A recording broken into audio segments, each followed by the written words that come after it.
This is a Getty podcast.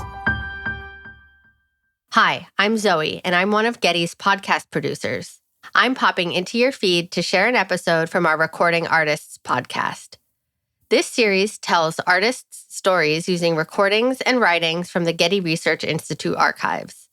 Our newest season focuses on the 1960s art science organization Experiments in Art and Technology, or E.A.T. The season explores big questions like, how do artists and scientists think about failure? Why would scientists want to work with artists anyway? And where do echoes of E.A.T. appear in our world now?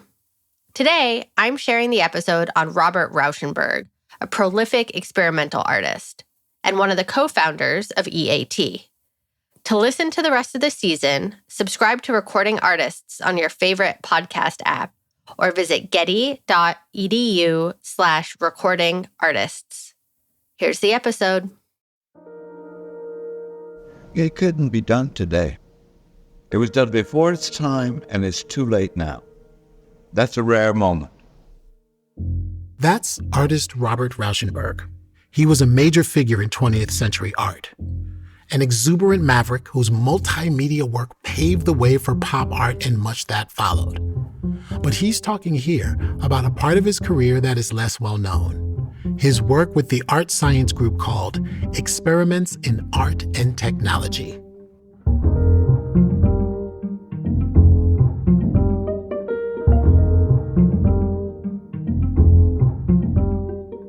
Welcome to Season 3 of Recording Artists, a Getty podcast dedicated to exploring the lives of artists through its archives. I'm your host, artist and futurist Ahmed. In this season, we look at Experiments in Art and Technology, or E.A.T., this groundbreaking organization of artists and scientists formed in 1966 to facilitate collaboration and explore the creative potential of new technologies. In this first episode, we focus on one of the key founders of E.A.T., artist Robert Rauschenberg. I'll talk with curator and art historian Michelle Kuo and cognitive studies scientist Xiaodong Lin-Siegler about Rauschenberg and how artists and scientists approach experimentation, perseverance, and failure in similar ways. If you grew up in New York City and had artists in your family as I did, you'd have heard of Robert Rauschenberg. I knew of his mixed media pieces using mud and dirt, stuff he found on the street, but I didn't know all that much about his time with E.A.T. before starting this project. As a nerdy kid in the South Bronx, I was fascinated by the intersection of art and science.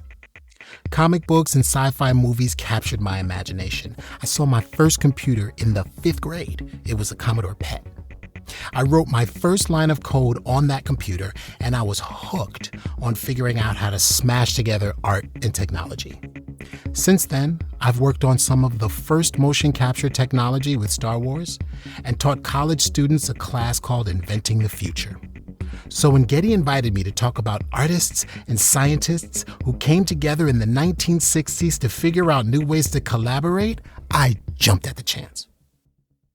So basically what we have on the table is, I guess I could call them constellations around the themes that you're particularly interested in. So Getty curator Nancy Perloff has been organizing an exhibition about the group. I met her in the Special Collections room at the Getty Research Institute to look at documents, schematic drawings, and photographs showing the early years of E.A.T. and some of their notable projects. It was a fascinating idea to bring artists and engineers together. No one had done this before in an organized way. The idea was that each of them could bring something different to the table. And out of this collaboration could come something that neither one of them could create on their own. Looking at black and white photos of E.A.T.'s engineers with their short hair and crisp white shirts and ties, I'm reminded of NASA scientists from the same period. The 1960s were a time when science and engineering were advancing faster than people could figure out how to use them. New technologies were coming out of the military and the space program. Lasers, LEDs, even the ATM were developed during this time.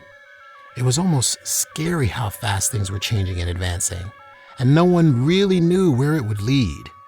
Here's art historian Michelle Kuo. Society as a whole was incredibly, let's say, on the cusp of crisis, ranging from everything like nuclear winter and the threat of mutually assured destruction, to ecological devastation, to the threat of automation and the fear that machines would replace humans. So that sounds pretty familiar, I would imagine. For Robert Rauschenberg, the 60s were a period of constant reinvention artistically. He moved from making what he called combines, which mixed painting and sculpture, to crafting large canvases that he silkscreened with images from art history and American pop culture. In 1964, he became the first American to win the top prize at the Venice Biennale, where he showed a collection of pop art screen paintings. But Rauschenberg didn't just push the boundaries of visual art. He also worked with the experimental Judson Dance Theater Group as a choreographer and performer. In 1963, he put on roller skates and danced with a giant parachute-shaped sail strapped to his back for a piece called Pelican. He was always hungry for new inspiration, new media, and new collaborations. Again, Michelle Kuo. In the early 60s, he starts to really think about technology as something that's become part of everyday life, but that is a bit wondrous. Like, suddenly we can communicate with people halfway around the world. Suddenly, humans are launching satellites into space that can transmit beams over thousands and thousands of miles. And he became fascinated, just like he was fascinated with nature, he became fascinated with technology as something that's all around us, but that we don't necessarily take time to understand. Milton Ernest Rauschenberg was born in 1925 in Port Arthur, Texas, a backwater oil industry town. He changed his name later because he thought Robert Rauschenberg sounded better. He studied pharmacology at the University of Texas in Austin before dropping out, probably due to dyslexia. In 1944, he was drafted into the Navy, and he was working at a Navy hospital in San Diego when he took a day trip to the Huntington Museum and Gardens in San Marino near Los Angeles. He talked about it later with art historian Barbara Rose. I went to the cactus garden that they had there and walked into this big building, which turned out to be the museum. Pinky and Blue Boy and Sarah Siddons by Reynolds, and that was a total overdose. That was the first time I realized that you can be an artist. It's funny to think that a few formal portraits by 18th century British society painters could inspire a wildly innovative and experimental art career. But you never know what can change your life. For me, it was reading Shakespeare's Othello in high school. Most of my classmates looked at the text and might as well have been looking at hieroglyphics. But I understood every word. It was like I uncovered a superpower, and I realized that this acting thing could be my career. It must have been similar for Robert Rauschenberg. Something just clicked. After the war, he studied art, first in Kansas City, then in Paris, and then at Black Mountain College, the North Carolina school known for daring collaborations between artists of different genres. At Black Mountain, he met some of his long-term friends and colleagues like choreographer Merce Cunningham and composer John Cage. The restless, collaborative, experimental model of Black Mountain was one he would stick to throughout his career. Some of Rauschenberg's earliest paintings were large canvases that he covered with white paint, just all white paintings. They were ridiculed at his first show in 1953, but he didn't let it deter him. He moved on to create his combines, widely regarded as his most groundbreaking and significant works. Cognitive researcher Xiaodong Lin-Siegler has studied the thinking and attitudes of Nobel Prize-winning scientists and professional athletes. I asked her about Rauschenberg's ability to shrug off criticism and keep going.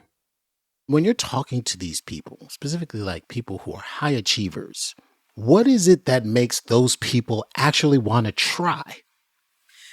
I think several factors that impact them from, you failed and then why are you still keep going or decided to keep going?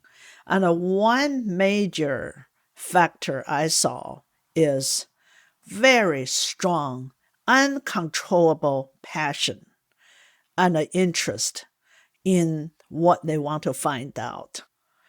And that's for the scientist part. For the athlete part is that uncontrollable desire to improve themselves and to push themselves to the highest potential they could reach. So I think the desire to test for themselves what I really can do and what I'm really interested in, I haven't found the satisfying answers. I want to find out. That's the major drive. Rauschenberg's explanation to Barbara Rose about why he makes art feels similar. What was it about painting that made you excited, or what? I mean, what? Why did you become an artist? Okay. I think I couldn't help it. Rauschenberg needed to make art. And part of what shielded him from any feeling of failure was his belief that art making wasn't really about an end product, a painting, a sculpture, a performance. The art was in the process, the creative passion and the energy that went into that piece. He describes a lecture he gave to a group of students. So I ended up by saying that art is nothing that you can measure. It depends on the time, the look, the intensity, the devotion that's placed in it. And of course, all that comes with sacrifices because the rewards are not immediate. I said, if you can avoid being an artist, do so. Everybody in the arts has heard that at some point. If you can do anything other than art, you should. I know I've had my share of devastating rejection. The ups and downs come with the territory. But you do it because you can't not do it.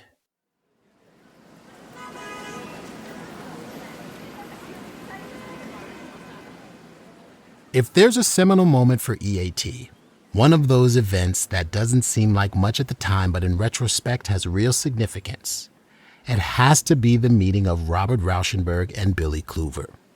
Kluver was a Swedish physicist who was working for Bell Laboratories in New Jersey. Michelle Kuo. Bell Labs was, at the time, from the 30s onward, for about 40 to 50 years, the kind of global apex of scientific research. They invented the laser. They discovered the evidence of the Big Bang. They created the first sort of computer graphics and digital sound mechanism. So Kluver was in the seat of scientific and engineering discovery. At the same time, he had been involved with artists and filmmakers, actually, and performance and theater professionals in Sweden, and through just connections, like social connection, became friendly with a number of artists.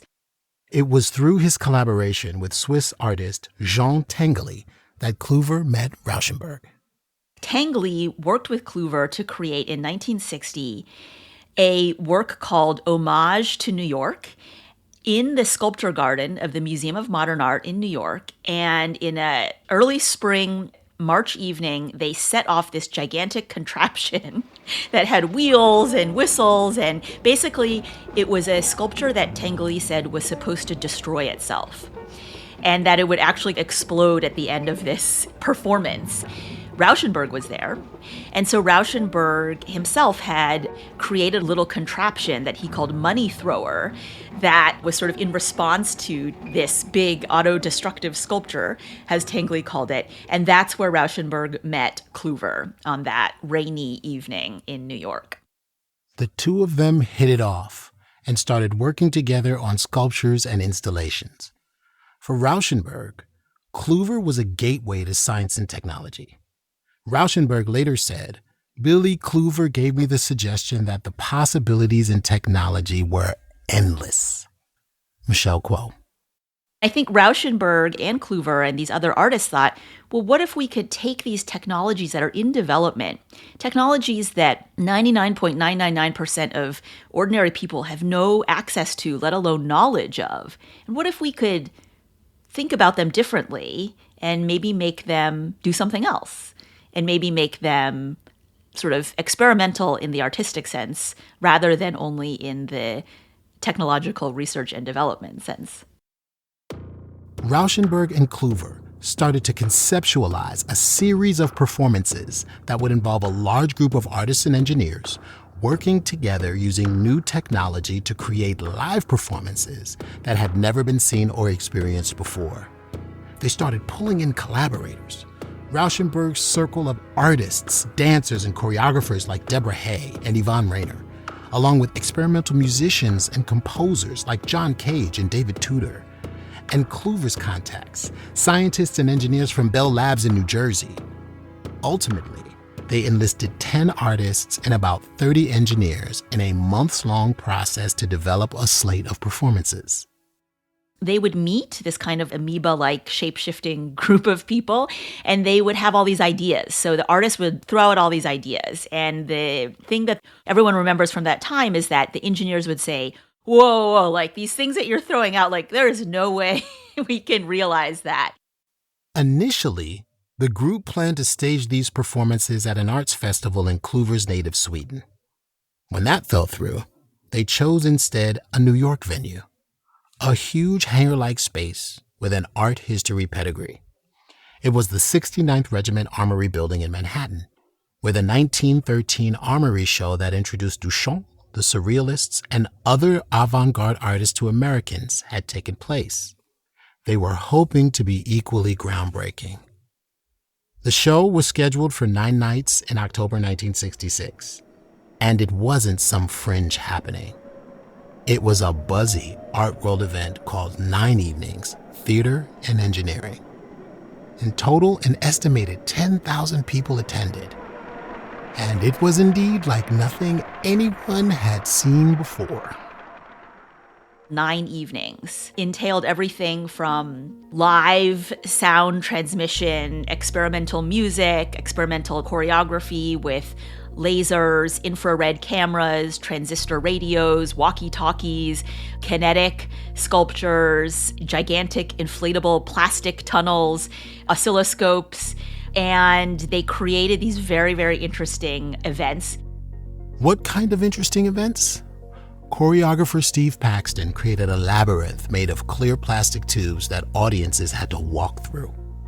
Dancer Alex Hay performed choreographed movements while the sounds of his body, heart, muscles, eyelids were amplified via sensors on his back.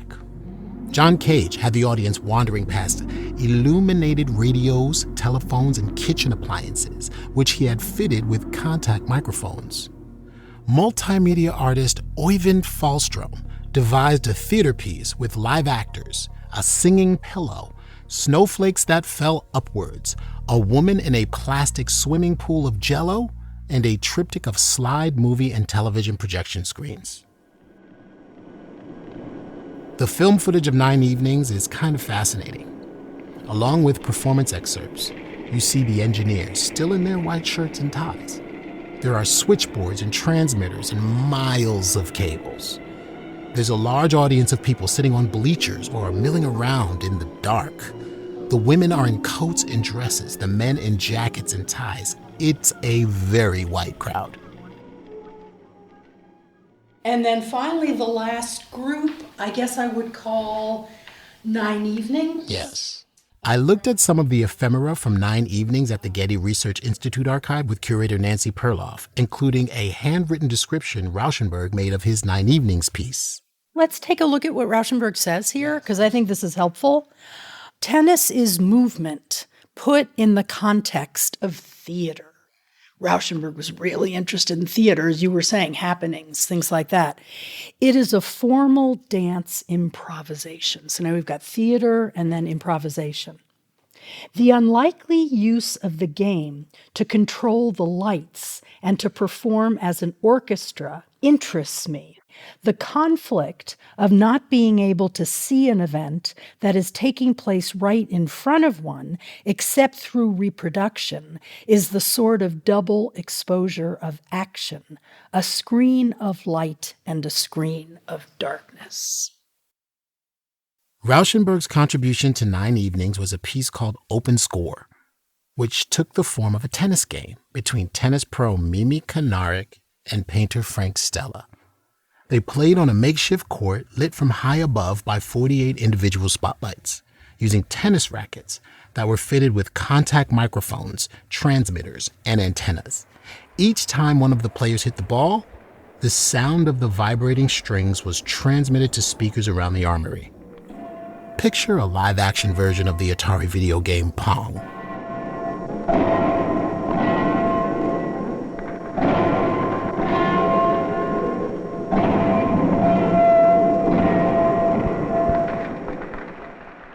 What happened was every time Mimi Kanarek, and she was the tennis pro, and then Frank Stella, who was the other performer, hit the ball, a light would go off. Right. So with each rally of hitting the ball, the light goes off, just one light. So the light turns off Yeah. completely. Yeah. And so as they go, it just gets consecutively darker and darker until there's no light left. Exactly. And that's what he's referring to at the end. Right. Because at the end, he uses infrared cameras, which capture a cast of 500 reflected on screens. So the audience is able to see on the screen this cast of 500 people. Wow.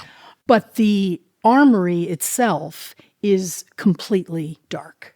So this was a very early use of infrared technology by Rauschenberg. And that's what he's saying in terms of double exposure, a screen of light and a screen of darkness.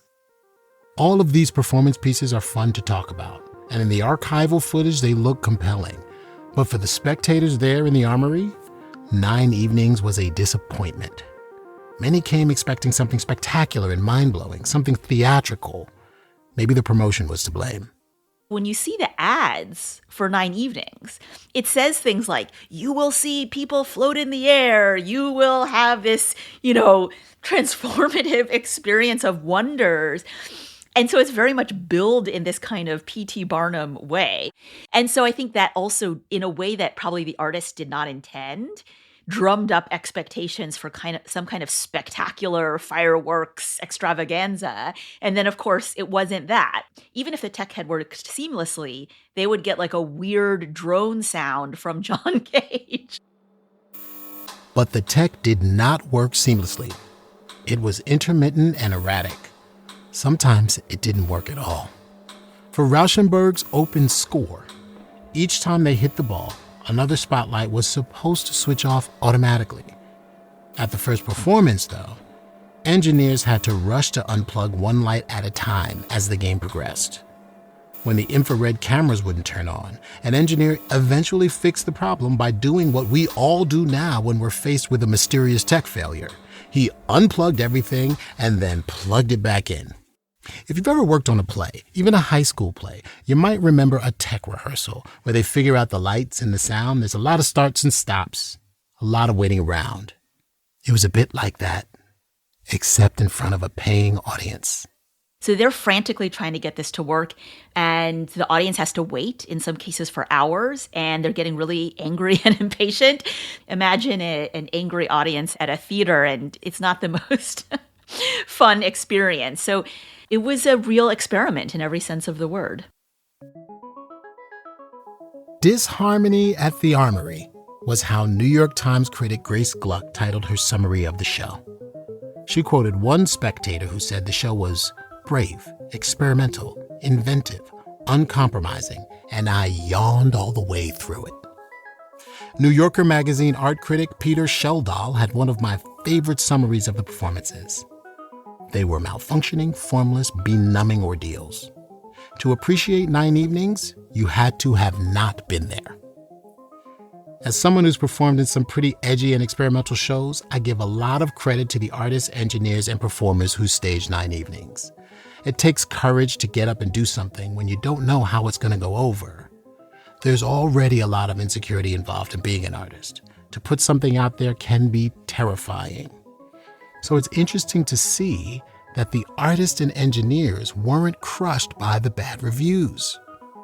All the evidence suggests that they felt just fine, because in this case, their goal wasn't really to entertain an audience. It was all about creating something new. Here's how Rauschenberg described it more than 25 years later. If it's the first time that it's never been done, there's no preparation for any sense of being there. And I think that's why so many people who get brave coming, probably most of their experience afterwards, thinking I shouldn't have, but now are so proud. It's a very small club of people who brag about, I saw 9 evenings. That's real elite. Yes. It couldn't be done today. It was done before its time, and it's too late now. That's a rare moment. Both science and art are experimental. They're iterative, and failure is a part of the process. You don't just wake up and create something perfect. You keep trying and keep failing until you get it right. Here's Xiaodong Lin-Siegler again. I firmly believe there is a strong correlation between high expectations, high achievement, high desire to achieve, and a high level of failures. And Michelle Kuo. Billy Kluver, who would go on to found E.A.T, famously said, if you are not failing 96% of the time, then you're not a good engineer. Making art, like science, means giving yourself permission to fail, which is a hard thing to do. Xiaodong Lin-Siegler tells the story of an artist she saw drawing a street scene near her home. Day after day, she saw him working and reworking the same painting. She says she brought her young daughter, who was constrained by a fear of making mistakes, to meet him. I just started by saying, this kid believed that you got everything right the first time. So can you tell us, is it the case? And that guy said, hell no. And I can tell you this painting has been going on for months and I'm still doing it because I constantly making mistakes. I constantly revise it. And I think that really had an impact on her by going back there to try things. I do think art played a very important role in helping kids understand the journey of a human development. And for Rauschenberg, the process was just as important as the outcome. Well, the artist's business is contact. And I don't think it matters whether the art made is interesting. Making the art is one of the weakest aspects of the show. It's the changes in different people's lives for having to be forced into areas that they are unfamiliar with. I'm sure it also helped that despite the critical reaction, the actual process of putting the show together, all the hard work, was exciting. Here's E.A.T co-founder Billy Kluver. The 9 evenings had something like 4,000 engineering hours in it. And as far as the possibilities of collaborating, it proved the point. It was as chaotic as must have been the first makings of cinema, 1905 or something like that. It probably had much the same spirit to it. And here's Robert Rauschenberg. I think the engineers liked the spirit, and I think the artists liked the mind. And the guys were working for nothing. We were working for nothing. What a way to run a business, huh?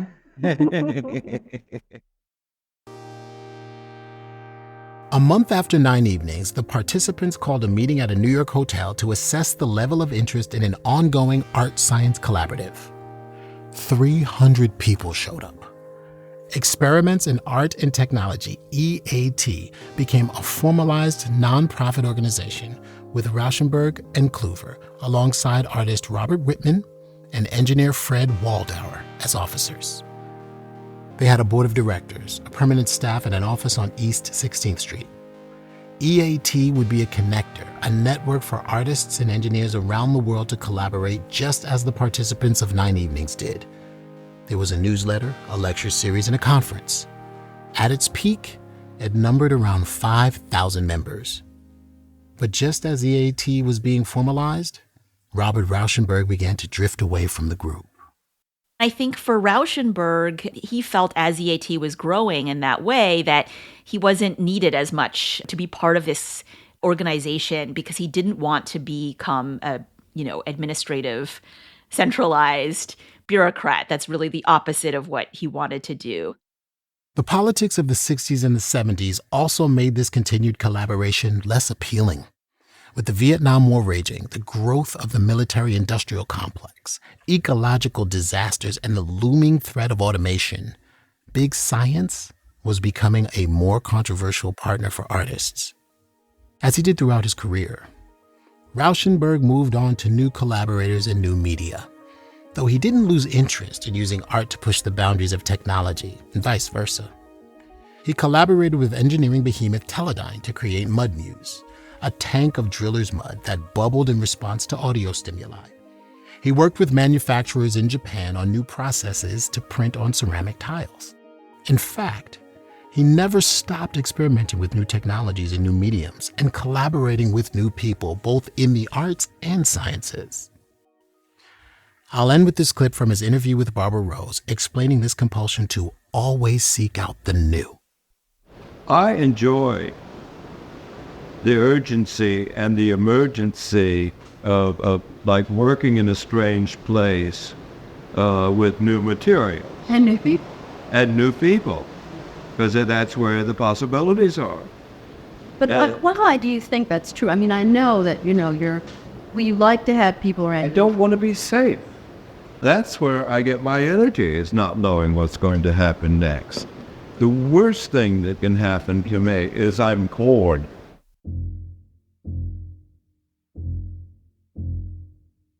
In the next episode, we explore the organization from the point of view of the Bell Labs engineer Billy Kluver. We'll learn what artists and engineers gain by working together, but also why collaboration like this is so hard. And we'll look at an even more ambitious E.A.T project, the Pepsi Pavilion at the 1970 World Exposition in Osaka, Japan. The visitor is virtually inside a mirror of sound. That's in episode 2 of Recording Artists.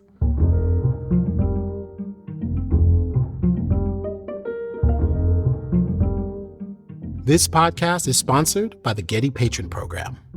This season was produced by Zoe Goldman, with audio production by Gideon Brower. Episode script by Zoe Goldman and Gideon Brower. Our theme music is by Bryn Bliska. Mixing additional music and sound design by Mike Dodge Weiskopf. Christopher Sprinkle is the executive producer. Gina White managed rights with Ju Hee Lee. Additional audio in this episode comes from footage of Jean Tinguely's Homage to New York, 9 Evenings, Theater and Engineering, a series of 10 documentary films, copyright Experiments in Art and Technology, and The Great Big Mirror Dome, copyright PepsiCo, Incorporated.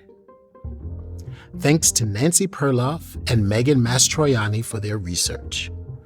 Special thanks in this episode to Michelle Kuo, Xiaodong Lin-Siegler, and the Robert Rauschenberg Foundation. To see Robert Rauschenberg's handwritten description of OpenScore, or a picture of the first infrared camera being tested in his studio, along with more images and transcripts, visit getty.edu/recordingartists. Liked hearing us? We want to hear about you. Take our audience survey at the link in the show notes or on our website.